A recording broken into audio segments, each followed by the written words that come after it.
Assalamualaikum anak-anak. Ya, apa kabarnya hari ini? Alhamdulillah ya.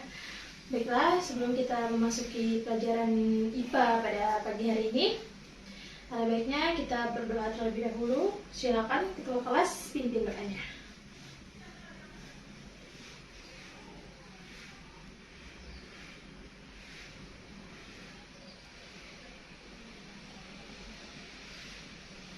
Amin. Baiklah. Untuk meningkatkan rasa patriotisme kita, ada baiknya kita menyanyikan salah satu lagu wajib nasional, yaitu kalian mau nyanyi apa? Indonesia Raya aja ya. Oke.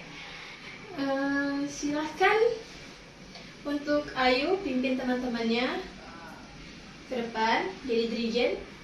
Ya, silahkan. Baik, Ayu, terima kasih. Nah, ada teman yang nggak masuk hari ini? Oke, alhamdulillah ya, masuk semua. Baiklah, hari ini kita akan belajar ilmu pengetahuan alam tentang perkembangbiakan makhluk hidup. Hari ini kita akan belajar tentang perkembangbiakan makhluk hidup.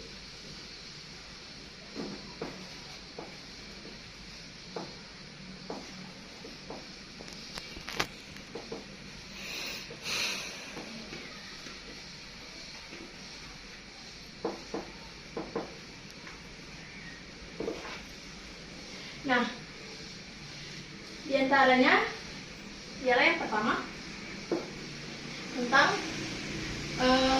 pertumbuhan dan perkembangan manusia. Pertumbuhan dan perkembangan.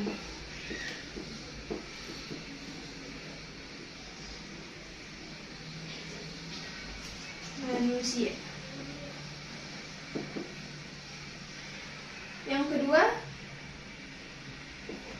Yang kedua ada ciri perubahan fisik pada anak laki-laki dan perempuan. Ciri perubahan fisik anak laki-laki dan perempuan.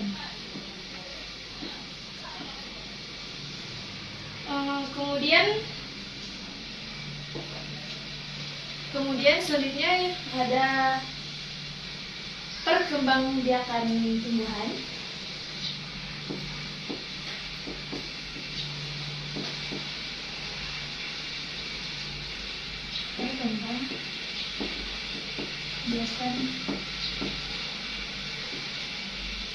Perkembangbiakan tumbuhan.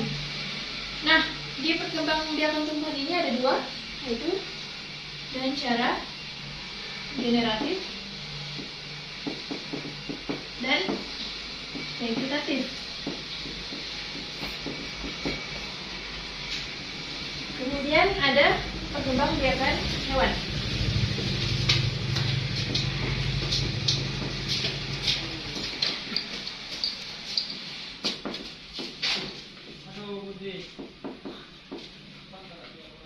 Nah, perkembangbiakan hewan ada ovipar,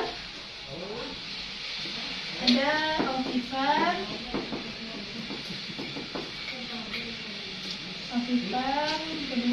vivipar,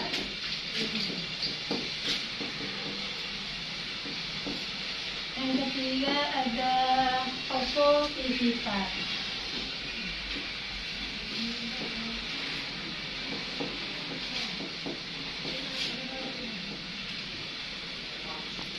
Nah, yang terakhir ada perkembangbiakan manusia. Terakhir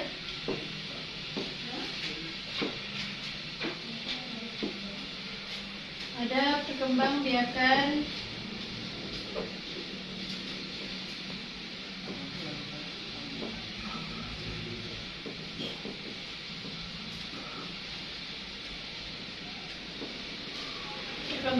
manusia.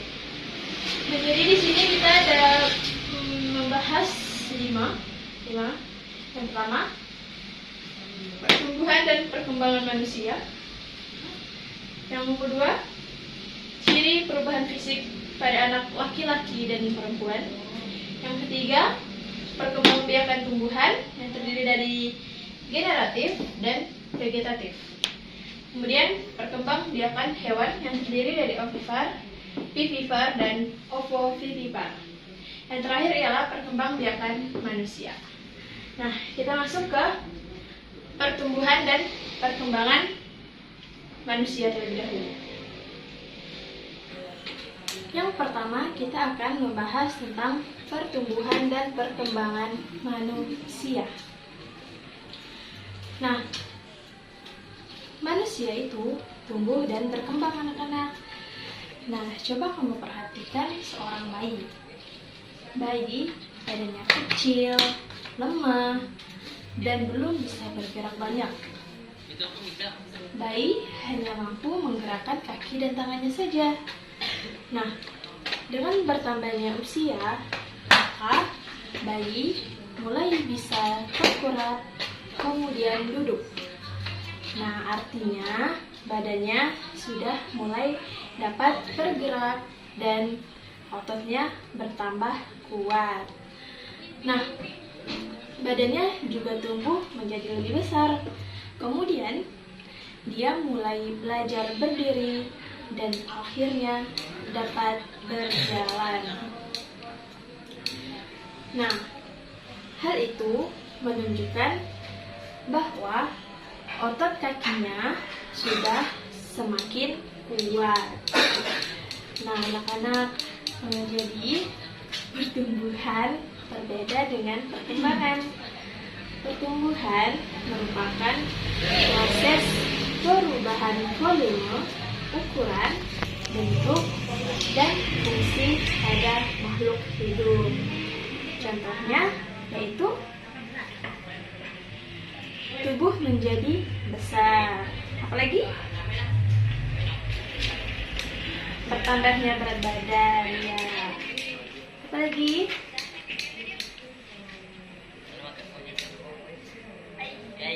Bertambahnya tinggi badan, ya, dan lain sebagainya. Nah, sedangkan perkembangan berkaitan dengan pertambahan kemampuan makhluk hidup. Contohnya yaitu manusia dapat berjalan dan berbicara. Nah, jadi pertumbuhan ialah perubahan bentuk, ukuran, volume, dan fungsi pada makhluk hidup. Contohnya yang tadi ialah bertambahnya tinggi badan. Bertambah tinggi badan. Kemudian bertambahnya berat badan.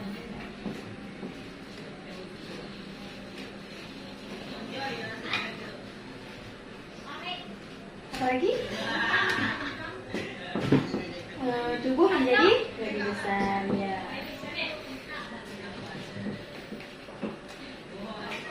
Tubuh menjadi lebih besar. Nah, selanjutnya ialah perkembangan. Tadi perkembangan adalah, nah, sedangkan perkembangan adalah berkaitan dengan perkembangan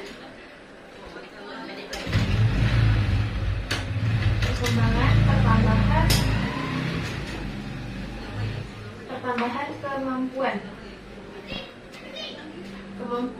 makhluk hidup.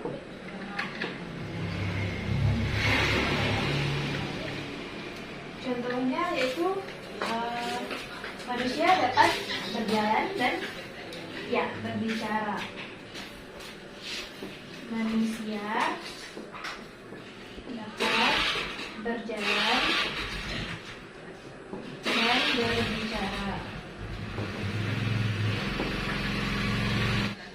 Selanjutnya adalah tahapan pertumbuhan dan perkembangan pada manusia. Nah, tahapan pertumbuhan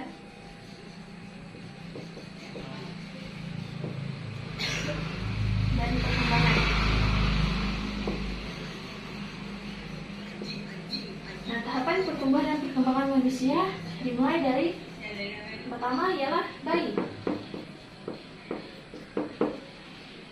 Tahapan pertumbuhan dan perkembangan bayi dimulai dari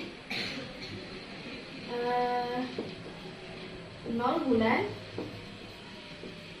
sampai 1 tahun. Nah, yang kedua ada balita. Yaitu pada usia 2 tahun sampai 5 tahun. Kemudian ketiga ialah anak-anak.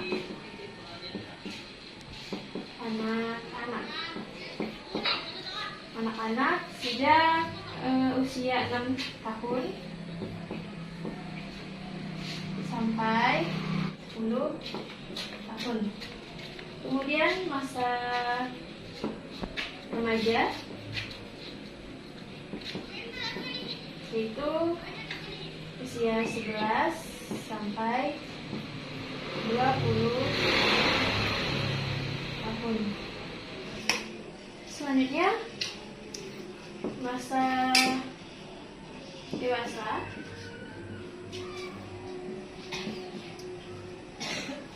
usia 21 sampai 49 tahun. Selanjutnya masa tua, itu pada usia 50 sampai 65 tahun. Terakhir ada yang disebut dengan lanjut usia atau lansia, yaitu pada usia di atas 66 tahun. Nah, jadi ini adalah tahapan pertumbuhan dan perkembangan manusia. Dicatat ya anak-anak. Selanjutnya kita masuk ke B, ciri perkembangan fisik pada anak laki-laki dan anak perempuan. Nah, manusia dapat memulai proses perkembangbiakan ketika sudah dewasa. Sebelum dewasa, manusia mengalami proses menuju kedewasaan yang ditandai dengan masa pubertas. Masa pubertas merupakan salah satu tahapan yang selalu dilalui oleh setiap manusia. Nah, selama masa pubertas, setiap manusia akan mengalami pertumbuhan yang sangat cepat, disertai banyak perubahan. Masa pubertas dimulai pada usia 9 sampai 14 tahun dan berakhir menjelang usia 20 tahunan dengan ditandai berhentinya bertambahan tinggi badan. Tahapan pubertas ini sangat berkaitan erat dengan kemampuan manusia untuk berkembang biak. Karena dengan terjadinya perubahan fisik pada tubuh kita memungkinkan manusia dapat berkembang biak secara kawin. Nah, perubahan-perubahan apakah yang terjadi pada manusia pada masa pubertas? Nah, berikut adalah ciri-cirinya. Ciri perubahan fisik.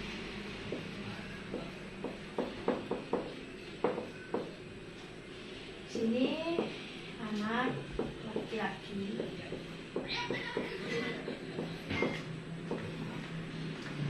Ini anak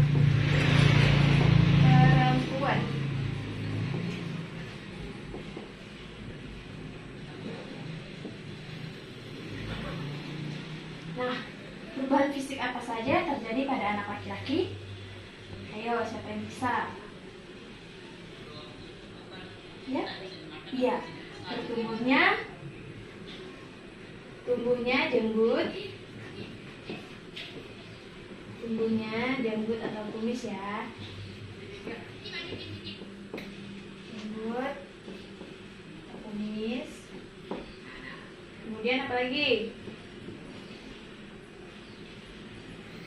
Iya, suara membesar.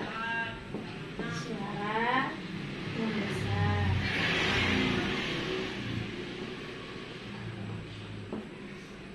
Kemudian apa lagi? Iya, betul sekali. Tumbuhnya jakun. Tumbuhnya jakun. Iya, apa lagi?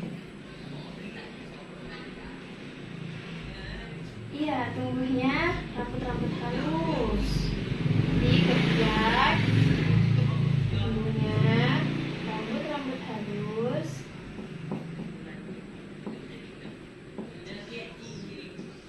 di ketiak dan kemaluan.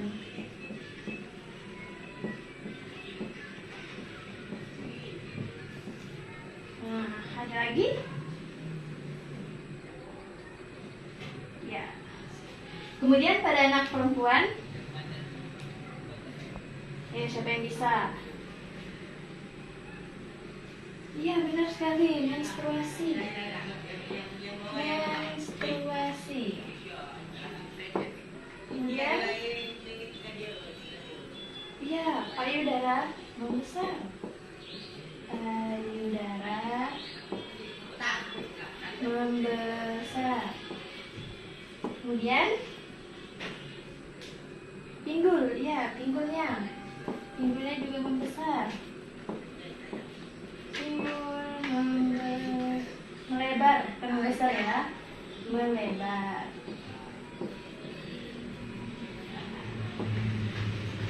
Kemudian, suaranya melengking. Suara melengking.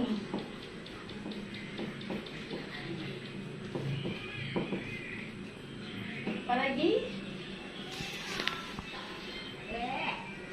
Tumbuh bulu halus pada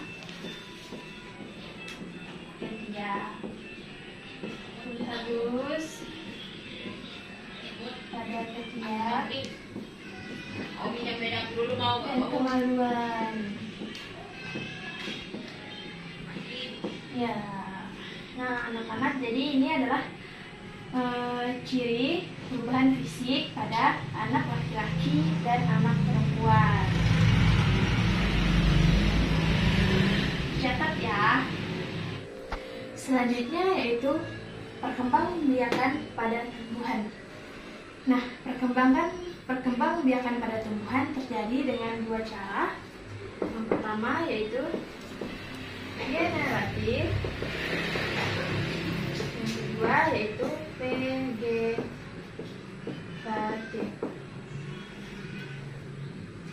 Nah, generatif atau secara kawin.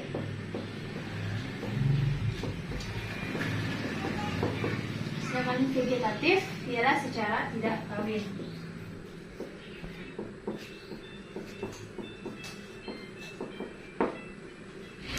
Nah, kita akan membahas yang pertama terlebih dahulu, yaitu generatif atau secara kawin.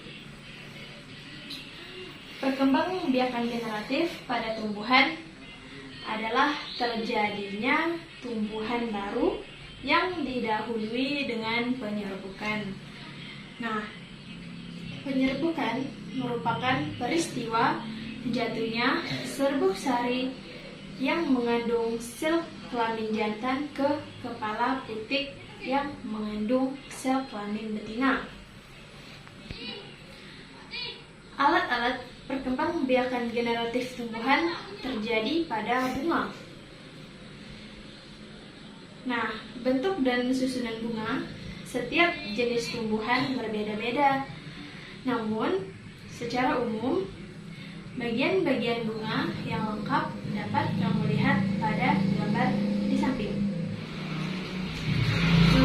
gambar tersebut ada yang namanya mahkota, kepala sari, benang sari, kepala putik, tangkai putik, kelopak, bakal biji, dasar bunga, dan tangkai bunga. Nah, alat perkembangbiakan tumbuhan adalah benang sari dan putik. Benang sari merupakan alat kelamin jantan dan putik merupakan alat kelamin betina. Benang sari terdiri dari tangkai sari dan kepala sari.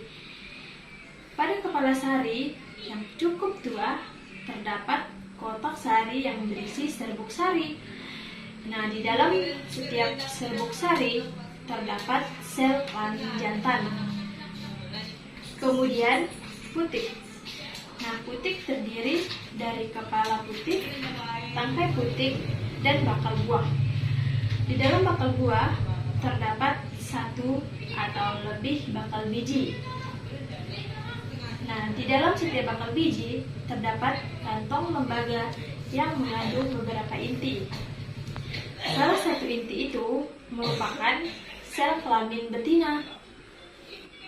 Nah, jadi perkembangbiakan generatif pada tumbuhan diawali dengan penyerbukan, yaitu melekatnya atau jatuhnya serbuk sari ke kepala putik. Yang kedua yaitu vegetatif atau secara tak kawin. Nah, vegetatif ini terbagi menjadi dua, yaitu ada vegetatif alami dan vegetatif buatan.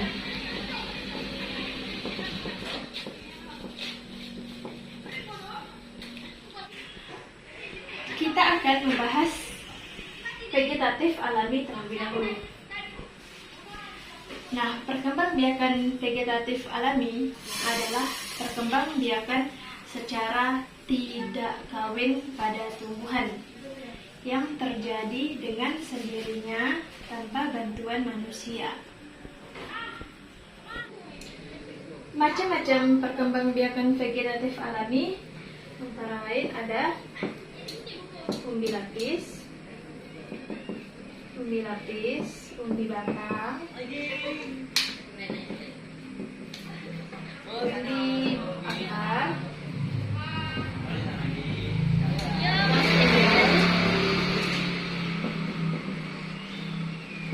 geragi, tunas, dan tunas adventif.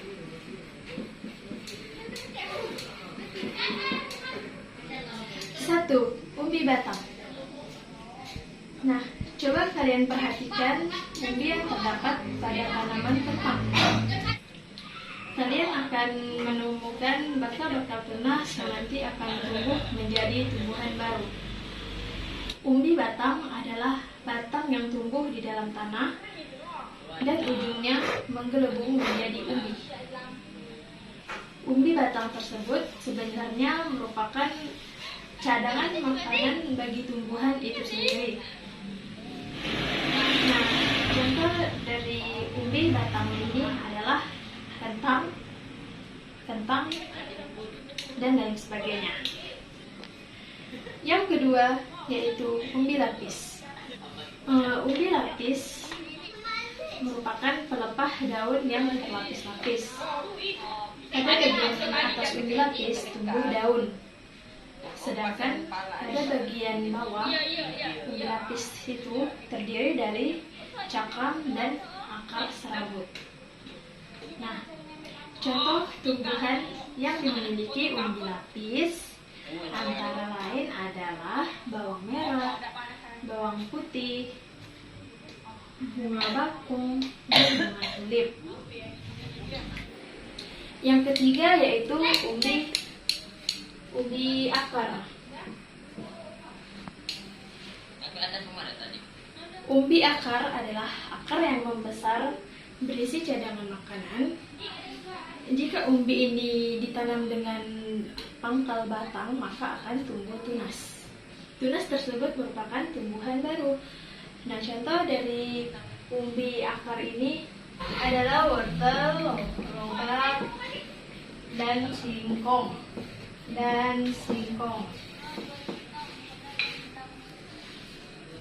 Empat, akar tinggal. Akar tinggal adalah batang yang sebelumnya berada dan tumbuh menjalar di permukaan tanah. Contoh tumbuhan yang memiliki akar tinggal antara lain ialah kunyit, jahe, lengkuas, dan kencur.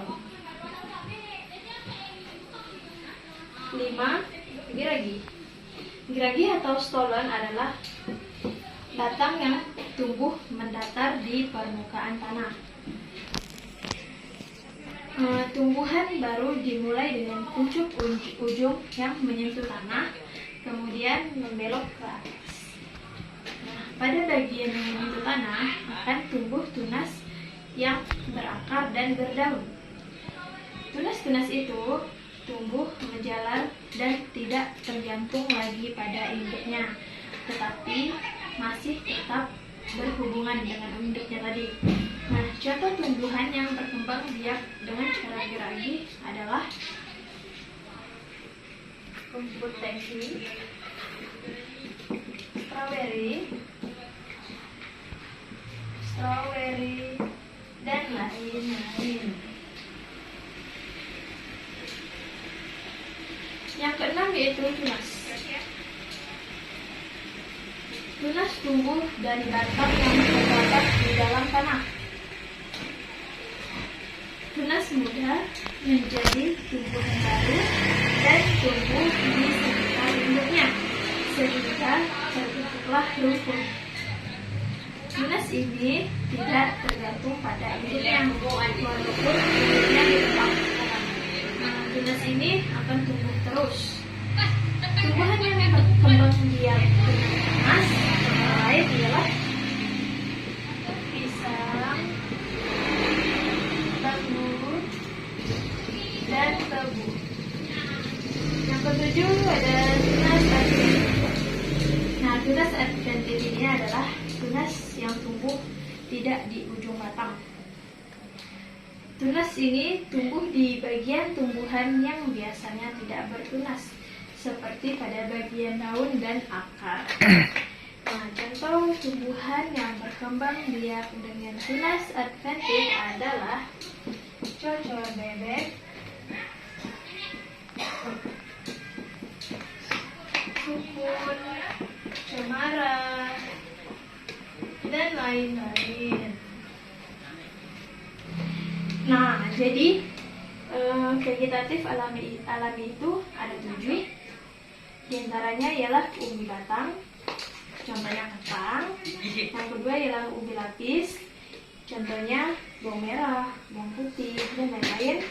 Yang ketiga ada umbi akar, contohnya ialah wortel, lobak, singkong, dan lain-lain. Terus yang keempat ada akar tinggal, contohnya ialah kunyit, jahe, lengkuas, dan lain sebagainya. Kemudian yang kelima ada namanya geragi.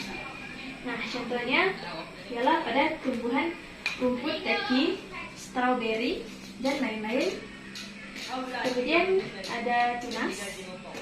Nah, tunas contohnya ialah tumbuhan pisang, tebu, bambu, dan lain sebagainya. Kemudian yang terakhir ada tunas adventitia. Nah, contohnya pada tumbuhan cocor bebek, sukun, cemara, dan lain sebagainya. Yang kedua yaitu vegetatif buatan. Perkembangbiakan vegetatif buatan adalah perkembangbiakan secara tidak kawin pada tumbuhan yang sengaja dilakukan oleh manusia atau dengan bantuan manusia. Nah, macam-macam perkembangbiakan vegetatif buatan antara lain ada mencangkok, menempel, menyambung,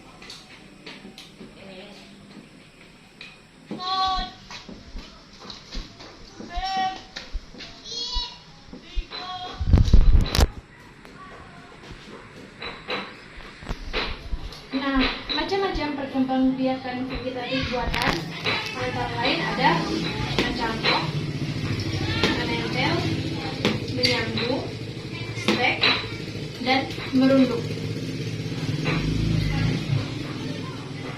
Yang pertama ialah mencangkok.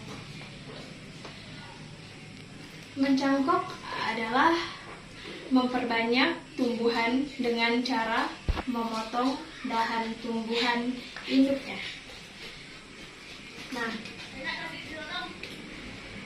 langkah-langkah mencangkok yaitu yang pertama ialah pilihlah salah satu pohon yang akan dicangkok, kemudian pilih salah satu cabang pohon yang sudah agak tua. Nah, batang yang dipilih haruslah batang yang lurus. Kemudian buat sayatan melingkar sepanjang 10 cm. Kemudian dikupas kulitnya. Nah, lalu tutup sayatan tersebut dengan tanah yang subur. Bungkus tanah dengan sabut kelapa atau plastik. Kemudian ikat pada kedua bagian ujungnya. Nah, kemudian siram cangkokan itu secara teratur. Nah, setelah kurang lebih 3 minggu, amati pertumbuhan akar dari ujung plastik. Yang kedua yaitu menempel atau okulasi. Nah, okulasi atau menempel adalah menempelkan mata tunas dari dua tanaman yang sejenis. Perhatikan gambar berikut. Nah, di situ sudah ada batang pohon yang disayat kulitnya, kemudian ada mata tunas. Nah, kemudian masukkan mata tunas tersebut, ditempelkan ke batang pokok yang telah disayat kulitnya tadi. Nah, kemudian diikat dengan tali rafia sampai tunas penuh. Yang ketiga yaitu menyambung. Menyambung atau mengeten adalah menggabungkan batang bawah dan batang atas dua tanaman yang sejenis. Tujuan menyambung adalah menggabungkan sifat-sifat unggul dari dua tanaman sehingga diperoleh satu tanaman yang memiliki sifat-sifat unggul. Nah, perhatikan gambar di samping. Di sana sudah ada sebuah batang. Ada batang bawah, kemudian dipotong sedikit tepinya. Kemudian ada batang atas juga. Batang atas dimasukkan ke batang bawah yang sudah dipotong. Nah, kemudian diikat dengan tali. Nah, jadinya akan seperti jadi gambar seperti itu. Yang keempat adalah stek. Menyetek adalah memperbanyak tumbuhan dengan menancapkan atau menanam potongan batang tumbuhan induknya. Nah, tumbuhan yang dapat di stek antara lain ialah pohon, mawar, melati, dan kangkung. Nah, perhatikan gambar berikut. Di sana sudah ada batang singkong. Kemudian batang singkong tersebut dibelah menjadi 3 atau 4 bagian. Kemudian tancapkan batang tadi ke tanah, di tanah yang subur. Nah, maka tunggulah beberapa minggu, maka akan tumbuh akar. Yang kelima ada merunduk.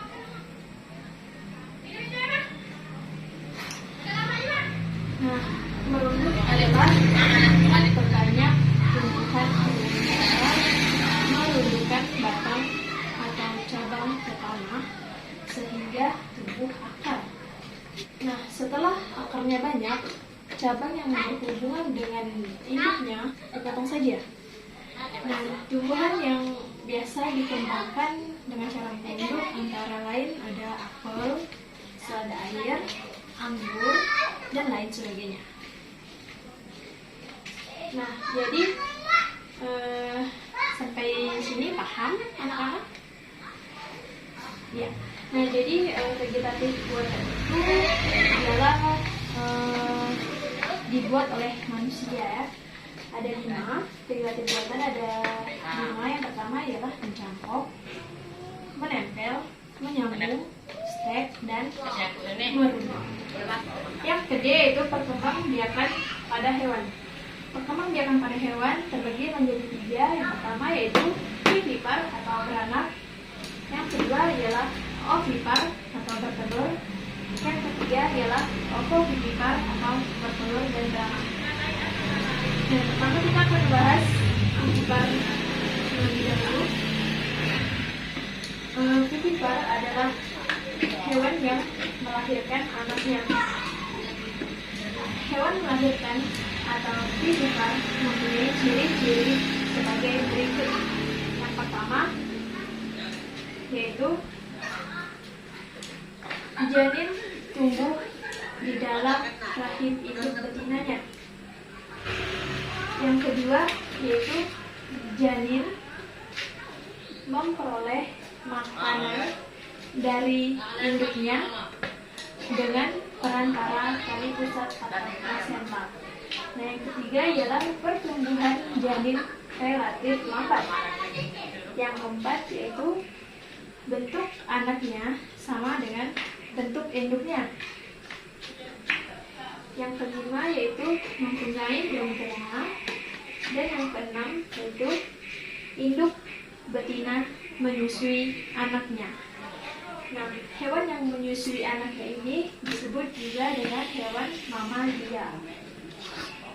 Nah, contoh hewan vivipar ialah contoh hewan vivipar ada kambing, sapi, apalagi kerbau, kuda, dan lain sebagainya. Oke. Yang kedua ada ovipar. Ovipar adalah hewan yang meletakkan telur di luar tubuh induk betinanya. Nah, ovipar ini memiliki ciri-ciri sebagai berikut. Yang pertama yaitu janin tumbuh di luar tubuh induk betina, tetapi di dalam telur bercangkang. 2. Janin memperoleh makanan dari cadangan makanan yang tersimpan di dalam telur. Yang ketiga, janin tumbuh relatif cepat. Yang keempat ialah bentuk tubuh anak sama dengan bentuk tubuh induknya. Yang kelima, tidak mempunyai daun telinga. Yang keenam ialah tidak mempunyai kelenjar susu. Yang ketujuh ialah tidak menyusui anaknya. Nah, contoh hewan ovipar adalah ayam, ya. Ayam, apalagi bebek,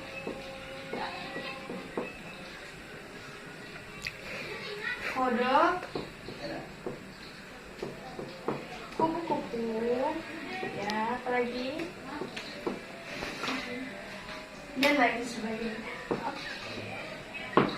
Yang ketiga ada ovovivipar. Nah, ovovivipar adalah hewan yang telurnya menetas dalam tubuh ibu betinanya, kemudian anaknya terbuat dengan cara dilahirkan. Nah, ciri-ciri hewan ovovivipar ini sama dengan ciri-ciri ovipar.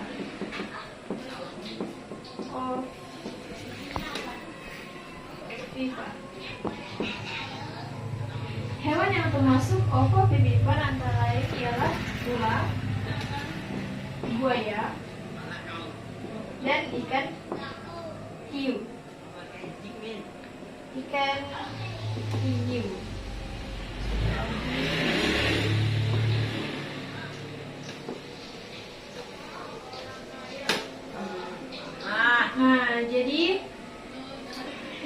Jadi anak-anak, perkembangbiakan hewan itu ada tiga macam, ada tiga cara. Yang pertama yaitu dengan cara beranak atau vivipar, yang kedua dengan cara bertelur atau ovipar, dan yang ketiga ada dengan cara bertelur dan beranak atau ovovivipar. Hewan yang berkembang biak dengan cara vivipar atau beranak ada kambing, sapi, kerbau, kuda,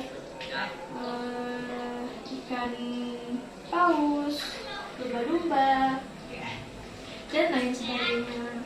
Nah, kemudian hewan yang berkembang biak dengan cara ovipar atau bertelur itu ada ayam, bebek, kupu-kupu, ikan, katak, ya, dan lain sebagainya. Nah, kemudian ovovivipar, hewan yang bertelur beranak. Nah, contohnya ialah apa tadi? Ya, beberapa jenis ular, kemudian buaya, kemudian ikan hiu, kemudian komodo juga ya. Ya, oke. Sampai sini paham? Oke. Yang terakhir ada perkembangbiakan pada manusia. Nah, anak-anak, perkembangbiakan pada manusia terjadi secara generatif atau apa? Ya, secara kawin. Nah, perkembangbiakan secara generatif yaitu terjadi peleburan sel kelamin jantan dan sel kelamin betina. Sel kelamin jantan disebut sperma dan sel kelamin betina disebut ovum. Nah, perhatikan gambar di samping. Gambar tersebut adalah alat reproduksi pada pria. Nah, di situ ada yang namanya saluran sperma, epidermis, testis, saluran kencing, dan penis. Nah, testis menghasilkan jutaan sperma setiap harinya. Sperma bergerak di sepanjang saluran sperma atau yang disebut vas deferens dan keluar melalui penis. Nah, selanjutnya perhatikan gambar alat reproduksi pada wanita di samping. Di situ ada terdapat spin dan tuba falopi. Nah, ovarium melepaskan satu sel telur setiap bulan. Nah, sel telur akan dibuahi bila bertemu dengan sperma. Nah, pembuahan terjadi di sepanjang tuba falopi menuju uterus atau rahim. Nah, perhatikan gambar berikutnya. Nah, di situ ada gambar bayi di dalam kandungan. Nah, bayinya berada di dalam rahim. Di situ ada yang namanya plasenta, tali pusat, janin, cairan amnion, vagina, dan leher rahim. Nah, 2 hari setelah pembuahan, sel telur telah membelah menjadi 4 sel. Nah, sel-sel tersebut akan terus membelah hingga menjadi miliaran sel. Nah, miliaran sel ini akan membentuk tubuh manusia. Nah, bayi yang berusia 38 hingga 40 minggu sudah siap untuk dilahirkan. Beberapa minggu sebelumnya, ia berputar dalam rahim. Nah, selama proses pelahiran, otot dinding rahim mulai berkontraksi. Membran atau plasenta yang melapisi bayi ini akan pecah. Kemudian bayi keluar melalui vagina. Itulah yang disebut dengan melahirkan. Proses melahirkan ya. Sampai di sini apakah ada yang ingin ditanyakan? Ada. Oke, baik, sudah paham ya semuanya. Ibu harap kalian dapat mempelajarinya lagi di rumah atau bertanya dengan kedua orang tua kalian, dengan kakak kalian, ya. Mungkin itu saja yang dapat Ibu sampaikan pada hari ini. Kalian banyak belajar di rumah dan jangan lupa belajar untuk bab selanjutnya ya. Oke, Ibu akhiri. Wassalamualaikum warahmatullahi wabarakatuh.